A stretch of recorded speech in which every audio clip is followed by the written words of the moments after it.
Game, I don't suppose it's lost on you or the players the importance of hopefully getting a victory. Well, we need to get off and running, don't we? You know, we've had a difficult start in terms of who we're playing. It's never easy when you've got Chelsea and Liverpool in your first 4 games, and we need to get a result. It's as simple as that, and get our season started. You have had a difficult time again, circumstances outside your own control. I'm going to take you back to last Saturday, suddenly finding that your star striker is on his way to United Arab Emirates. I mean, just how hard has this been to cope with internally for you? Well, I think the big thing was that we had to draw a line under it and get it done, because it was rumbling on for weeks and weeks and weeks.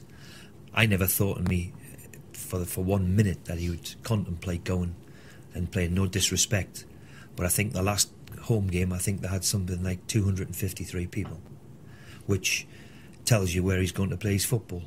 So, as I said last week, we'll let all people make their own conclusion to why he's gone.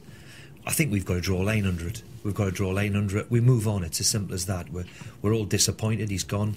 It's a week's gone, and he's not here and he's not available for us, so we have to move on. And as I've always done in management, if somebody is desperate to move on, then I won't keep them. It's as simple as that, you know, because I think we've all tried as managers to keep them, and unfortunately they then become disillusioned and disruptive, and before you know it, it leaves a bad taste. So, well, disappointed. Let's move on.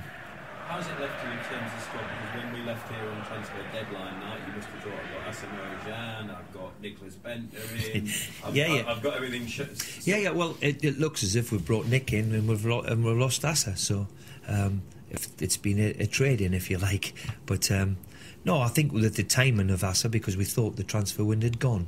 And as I said, as I've repeated, you know, after 48 hours before talking to him, you know, he was all in the mindset to roll up his sleeves and get started here. Didn't happen, and as I said, we'll move on.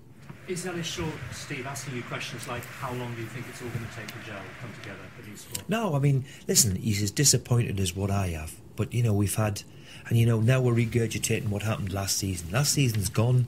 We were 10 places better than anybody else in the Premier League.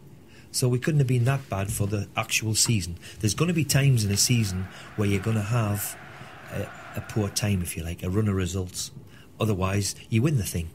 You know, so he's disappointed like we are with the start of it, but he understands that we've virtually built a new squad, new team, and that takes time.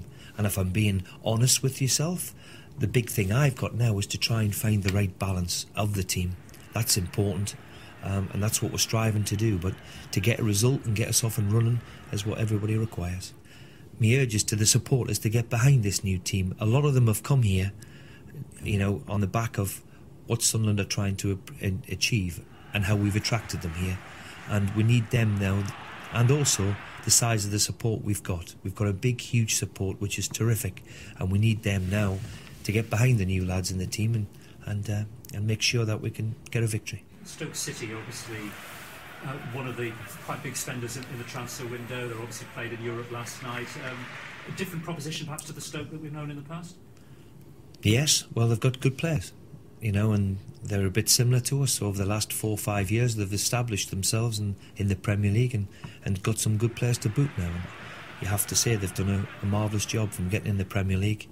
You know, Tony's done a terrific job, and they're difficult side to beat. You know, we've seen them this season again, you know, start off very, very well. They had a wonderful result last night in the Ukraine, so it'll be a tough game. Peter Crouch wasn't risked, so he may well sort of feature. Well, I think they did. I think they took 5 or 6, stayed behind, which just goes to show the size of the squad and the quality they've got in the squad, that even with 5 or 6 behind, who played against Liverpool, they managed to go to the Ukraine and get a result last night. So, as I said, it'll be a difficult game, because Stoke have got a good squad and a good team, and they're always difficult to play against.